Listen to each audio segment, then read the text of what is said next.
जब एक संत, एक सद्गुरु हमारे जीवन में आते हैं तो वे सबसे पहले हमारी इस दिव्य दृष्टि को जागृत कर देते हैं। और यही वो पॉइंट, ये फोकल पॉइंट है जहां से एक शिष्य अपने भीतरी जगत में, आंतरिक जगत में उतरता है, उस ईश्वर के साम्राज्य में उतरता है और अंतर में बैठे हुए इस ईश्वर का दर्शन करता है, मां भगवती का दर्शन कर लेता है, साक्षात्कार कर लेता है। और तब देखने के बाद उसके मन की जंजीरें टूट जाती हैं। जो हमने अपनी ही मान्यताएं बनाई है ना, जो हमारे दिमाग में वो लकीरें खींची है, हमारे माइंड की कंडीशनिंग हुई है कि उसे देखा ही नहीं जा सकता, उसका दर्शन किया ही नहीं जा सकता, ये धारणाएं चकनाचूर हो जाती हैं, खत्म हो जाती हैं।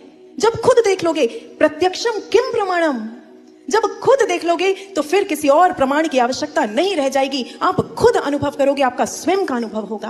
हम प्रोग्राम्स के लिए बहुत सारी स्टेट्स में जाते हैं, बहुत से लोगों से मिलते हैं, और कितने ही ऐसे लोग हैं जो हमसे आकर कहते हैं कि अरे आप कहते हो ईश्वर देखा जाता है, मां भगवती का दर्शन किया जा सकता है, ऐसा कैसे?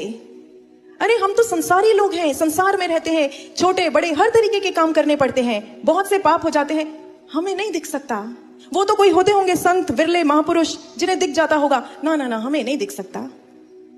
भाइयों बहनों, विडंबना है ये।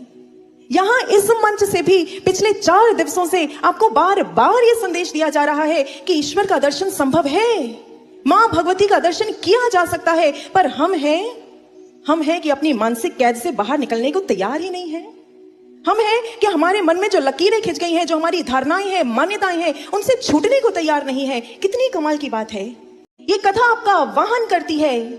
जैसे स्वामी राम तीरथ थे ना, वे ऊंचे से पहाड़ी पर चढ़ जाया करते थे और जोर जोर से चिल्ला चिल्ला कर कहते थे, अरे अरे ये लोग समझते क्यों नहीं, ईश्वर का दर्शन होता है, उसको किया जा सकता है, आओ आओ राम तीरथ की शरण में आओ, तुम्हें ईश्वर का दर्शन कराया जाएगा।